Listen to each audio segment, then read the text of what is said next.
Good morning guys. Happy Monday. Nag-aantay ako ng update kagabi pa sa suspension ng klase ngayon, 'di ba? Kasi yung habagat dahil sa Typhoon Maria. Kaso wala. And then ngayon nga nakapagsabi yung co-parent na wala na daw pasok. So ayun. Naliligo na si Chris. Wawa naman. Kung kahapon pa nag-advise na walang pasok, diba? Diyan ang hirap sa late magsabi. Anyway, good morning. Ito lang tayo bahay guys. Pero mamaya alis kami, pipikapin naman yung CLUTZ brushes. Nawala ako sa anak ko, imbis na natutulog pa siya. Ginising na namin kasi akala ko may pasok. Pabalikin ko nila sa pagtulog kaso naligo na. Nawala na yung yung antok nun. Good morning. Ang tagal nung ina-upload ko. 83% pa lang magdamag na yun. Grabe, pati internet nakakaloka sa sa bagay. Good morning again, guys. Ay, bakit? Sinaraduhan ka? Ay, bakit? Ay, sinaraduhan ka. Aray ko. Wait lang. Oh, sige, lalabas ako. Aray ko. Nababangga na tayo. Tignan mo, oh. Ko kasi maingay ka kasi sinaraduhan ka eh. Sinaraduhan ka ba? Susumbong ka. Aray! Oh, wait lang. Pasok kita ulit. Wait lang! OMG guys, ang aming ulam for lunch. Crab. Yeah. Ayun, favorite ni Chris yung yung squash, kaso nadurog eh. Pero pwede na yan. Squash with string beans. Ayan. Gusto ko na kumain. Mag-green juice muna tayo, guys. Let's grab our Arika dito. Arika dito. Aking blender. Ayan. Gusto ko yung American home na tata kasi matibay. Ayan. Ano na to sa akin eh? 2 years na. So, gumagana pa ng maayos siya. So, for today's green juice, guys, spinach, isang orange, tapos itong half ng peras, ko na siguro kinain to ni Chris, hindi niya nagustuhan, ayaw niya talaga ng peras eh. Tapos Yakult, and then yung half nung mangga kahapon, sama ko na rin Yakult, and then isang banana. So mauubos ko na yung banana na na-overripe dyan eh. Depende na sayang. And then magpapa ko ng lemon. Ay, hindi na ako magad ng lemon kasi may orange na. So, ice na lang ang kulang. Pero bago yan, nabasa muna natin itong spinach.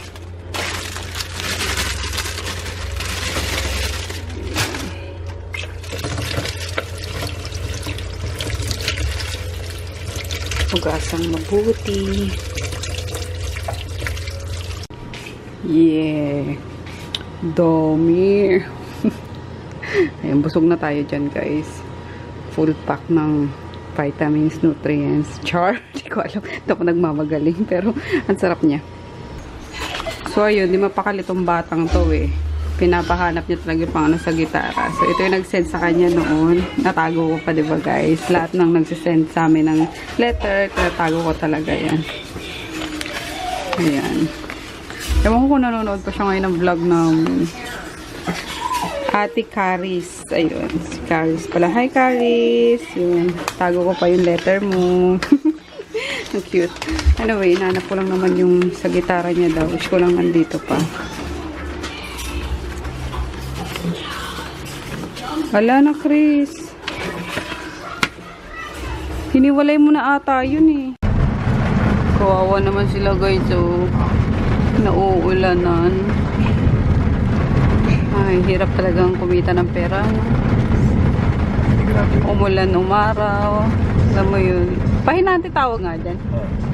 Pahinante. Sa extra. Ayun, hindi mo pala nakikita. Ayan ang sinasabi ko. Ayan o. Wawa naman sila. After PNB guys, punta muna kami kila para kunin yung mga brushes. So, kailangan bukas makapagpa-ship na kami kasi ilan ba yun? Long overdue. 600 pieces yun dati. 600 sets. Last time, yung 100 box natin, dalawa eh. So, 50 pieces isang box. Times, mga, ilan yun? 6 times 2, 12. 12 boxes yun. Oh. Heart. Ganyan kaya sila kapag pinatawid mo. Diba last time din yung matandang kano dito. Nag-thumbs up sa'yo. Ayun nga guys, pupunta na kami kilaan. Mag-pick up na yung brushes. Tomorrow maaga kaming papasok sa store. Kasi 300 sets yun. My gosh. Pero ipipick upin ko ngayon 600. Nagpasabay kasi yung district ko ng DU eh. Tapos kay Joy. Ayan. Sabay ko natin kay Joy. Healthy price guys. Kamote. 20 pesos. Okay na rin. Mahal na talaga mga bilihin ngayon. Mga accent niya. Hardback. Accent ngayon, mga puro. Merienda muna kami guys. Katong nakakuwi. Ayan. Yung may latik. Masaya sana kasi po. Nalin. Mga ulam dito. Dito na lang sa Sabor yun. Gusto ko mag-lomi eh. Bili lang ako neto. Okay ba yung isa, te? Okay yun? Anong gusto mo, te? Lumpiang toge o yung okoy? Ano kasama nung okoy, te? Kalabasa po hipon. Kalabasa, hipon. Toge na lang. Togi. Dito na kami, kilaan. Actually, paalis na kami. Nagkwentuhan na kami. Tsaka ko lang naalala mag-vlog. Sama ka na. Halika, sama ikaw. Hello? Ayun, ito na mga brushes, guys. Sa taas ko kukunin. Ayan. Yay! Ayun. Papaship ko bukas. Ayan na, guys. Pero ng ano doon, 3 sa ibaba. Hiniram na lang namin yung pushcart ng guard. Kasi naman siya dyan ako eh. Kasi yan. Eh, yung nakulong ako sa basurahan, guys, sa tapunan ng basura. Nakakaloka. Eh, babalik sana ako kilaan. Kaso, ayun, mali yung floor na binabaan ko. Tapos sabi ko, maghagdan na lang ako. Wala, mga sarado pala. Nakakatakot. Diyos ko. Buti, natawagan ko si Ann. Sabi ko, ayun, pa-rescue, Ann. Ang mga labas dito. Ay, nakakaloka. Diyos me, wala, sabi ko, nakabahan ako. Paano ko makakaalis dito? Oh, correct. Diyos me.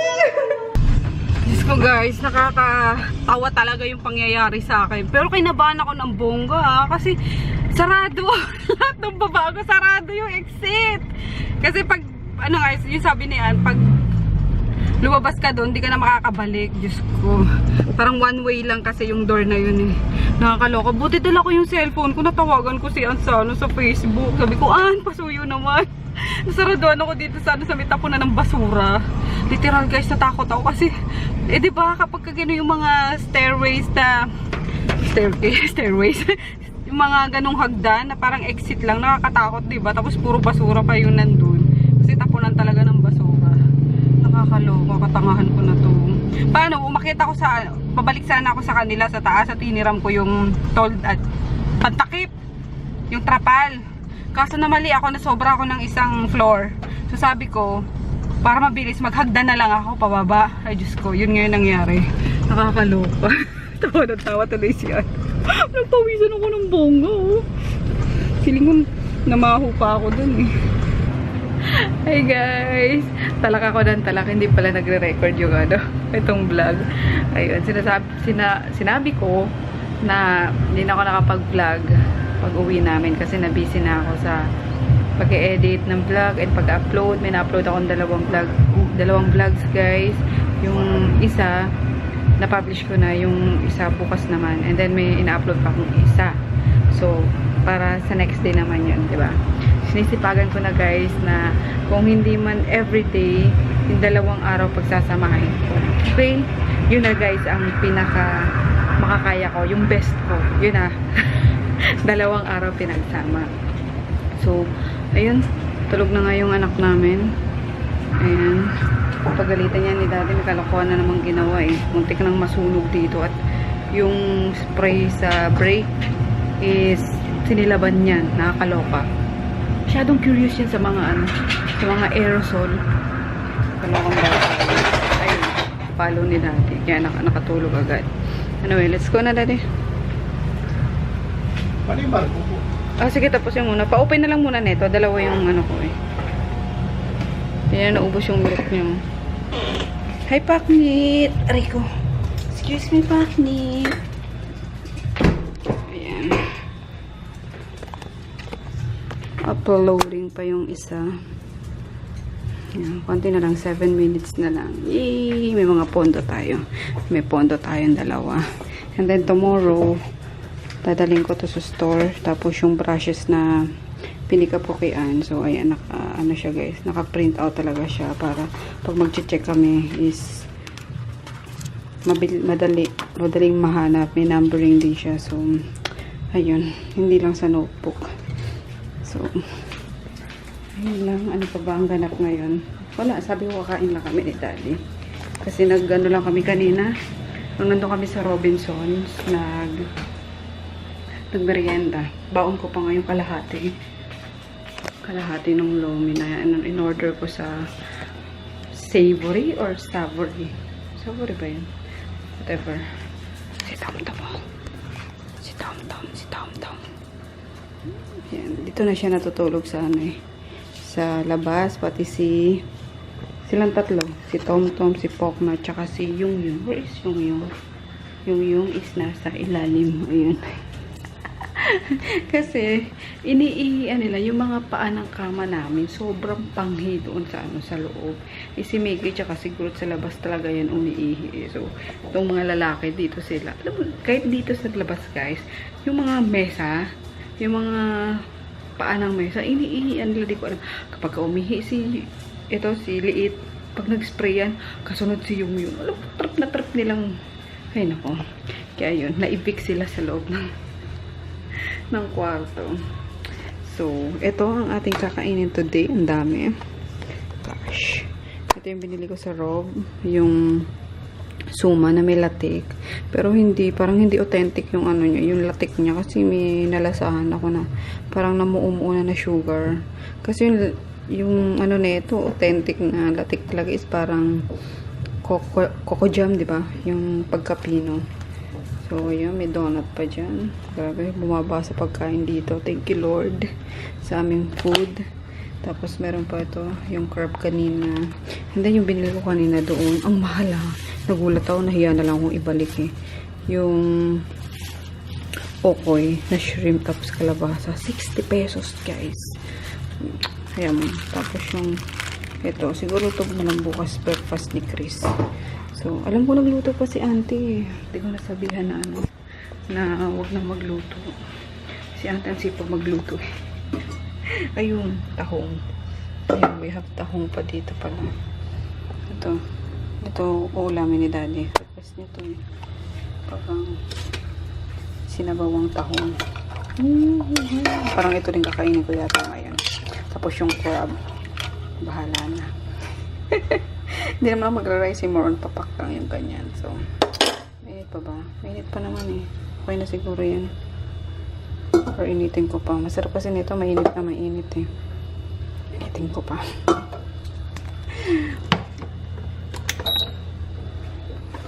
Ay, kabayo.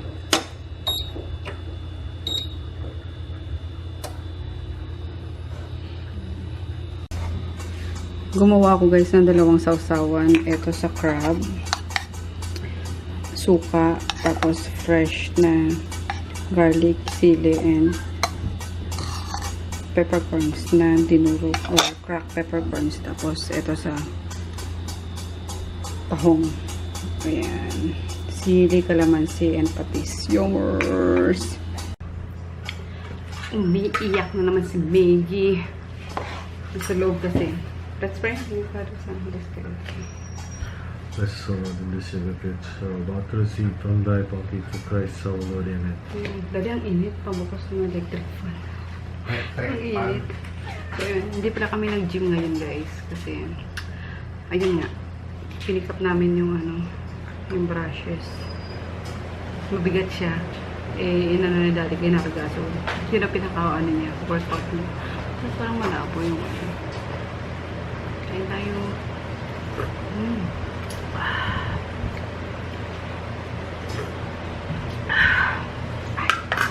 Kamaya. Mr. Crab, Mr. Crab. Plastic crab. Ano? Flato. Ay, lagay ng shell.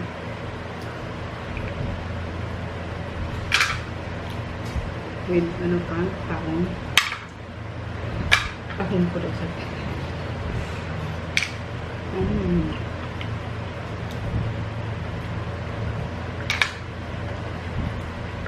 Matching. Akong wala naman. Wala naman.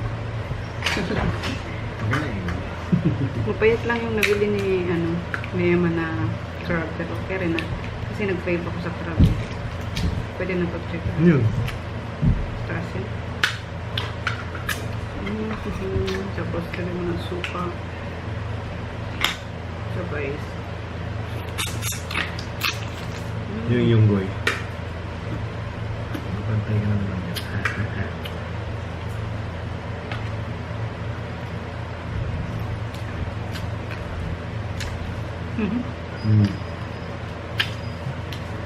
Ang CLUTZ ito.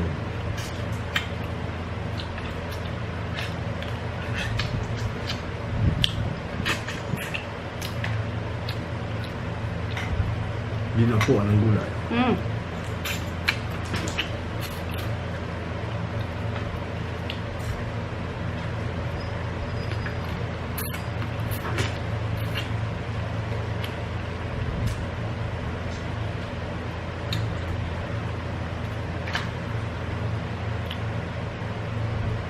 Nalala mo yung kumain tayo doon sa seaside. Yung bill namin, guys, kawin dalawa lang is 7,000 pesos. Ngawindang talaga ako. Yung Lobster. lobster. Yung Hindi mataba eh. Hindi. Parang nag-melt yung yung laman niya. Punta tayo ulit sa seafood. Kasi nagre-request si Chris. Kasi nanonood ako ng mga mukbang, di ba? Mga seafood boys. Mami, gusto ko rin yan. Eh, di ba meron din yung blue crab, di ba? Sa may Kinainan natin. Doon sa may Toyota dati. Oh. Kaya sada. Sarap doon.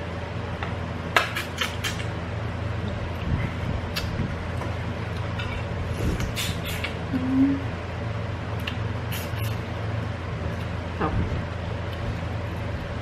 Ito. Yung okoy, nakalabasa, tsaka shrimp. Mahal pala yun, 60 pesos.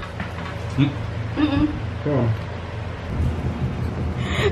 Dadang hilig-hilig sa mga stuffed toys eh. Ewan si Pink Panther kung saan na yan eh. Minsan doon ko nakikita yan, sa table, minsan nandiyan sa may headboard. Ngayon nagulat ako nandito. Ang syalan pa. Ang pagkakaupo niya. Yes, Maggie. Kaya nga minsan nasa ibabaw ng aquarium. Bakit, Maggie? Sleep na, Maggie. Ano yan? Oh, daddy gusto niya atang, aray ko naman, aray ko. Bakit? Oy, no. Aray ko. Ano, Maggie? Pakawalan mo na si Groot, kalagan mo na. Ayun, si Groot naman, guys. Bati na sila ni Chris and si Auntie. Kilala niya na rin. So, kaso, baka ang inaalala namin dito is, daddy may bibi dun, no? May nakikita ako. Si Maggie ata yan dyan. Hindi na nakatiis. Ang Ang inaalala namin yan, baka biglang mabuang si Groot. Manakmal. Kasi ganyan yan dati. Di ba nakakawala lang dati yan. Kaso simula nung ano niya si Maggie, maanakan. Yung mamate niya ba si Maggie is parang nabuyong siya nung gano'n. Lahat ng lalaki kay Maggie or lahat ng, alam mo yun, parang naano siya.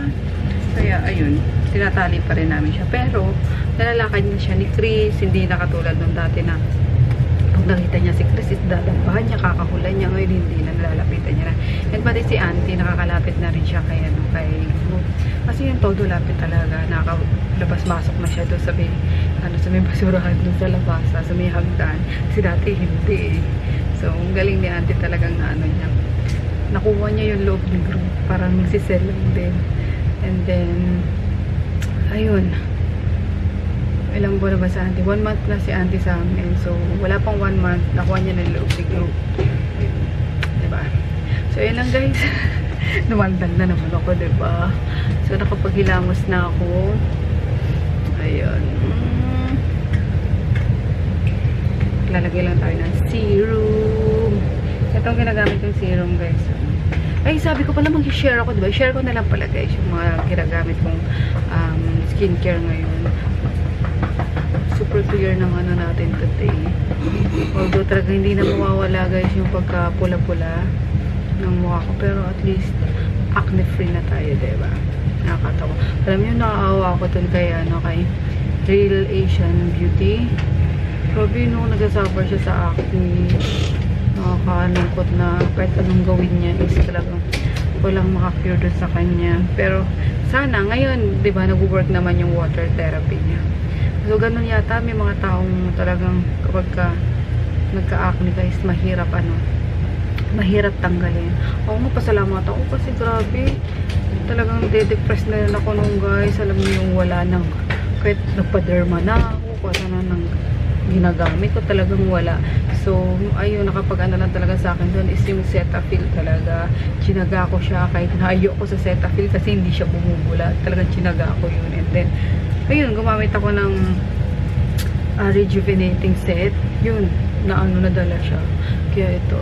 And then ngayon, Korean skincare ang ginagamit ko guys. Kaya, yeah. Naka 4 minutes na naman kakadaldal ako. So, ayun lang ang ganap ngayon guys. Ayun, kakwento pala ako sa inyo eh. Kaya ako yung pinatong dyan eh. So ayun, kahapon is pumunta kami doon sa, diba nasabi ko na lilipat kami ng store. So napunta namin kahapon kasi hindi ko lang na vlog kasi nga naubusan ng ng battery. So ayun, napunta naman namin. Maganda, lumang pawn shop siya. Kaso may vault, ang laking vault talaga, si walk-in na vault. And then basta sobrang niya guys, sobrang luwag niya. Tapos ang mura kasi 40,000 lang yung renta kasi dyan sa sa Pure Gold is umaabot kami ng almost 40 din, kasama na yung kuryente, 'di ba? Yung mga kung anik-anik pang binabayaran doon.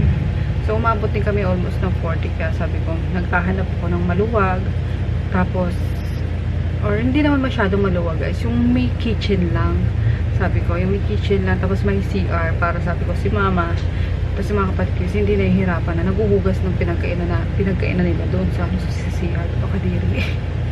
Kaya, ayun. Kaso, ang problema is, malaki yung magagastos sa pagpaparenovate. Siyempre, di naman yan ipaparenovate nung may-ari, diba? So, ina-expect ko na yung tenant na magpaparenovate dyan. And then, yung katabi pa niyang establishment is parang lumang sinihan. Alam mo yung mga sini na hindi naman luma, pero mura lang yung bayad, mga ganon. Eh, ang ingay, tapos may videoke pa. Sabi ko parang cannot be. Eh, pag iniisip ko naman na palagyan siya ng salamin, parang masaraduhan yun. Another gastos na naman, diba? Sabi ko, cannot be. So, ayun guys, kinwento ko na lang kasi hindi ko sa inyo napakita. Pero for sure, pag nakita nyo din, is hihindihan nyo din. Kasi, ayun nga, parang sobrang laki ng ilalabas ko para lang sa renovation, diba? Eh, yung ilalabas kong pang renovate, pang na yun, pang pambili ng produkto yun, di ba? Pampuhunan na yun. Kaya sabi ko, wag na, maghanap lang tayo ng iba.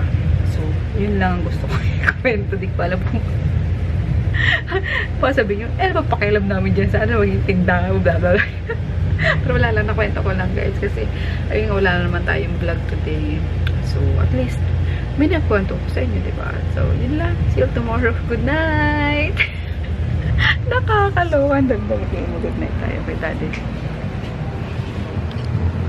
Good night, Daddy. Ay, marinola pa sa likod mo. Wala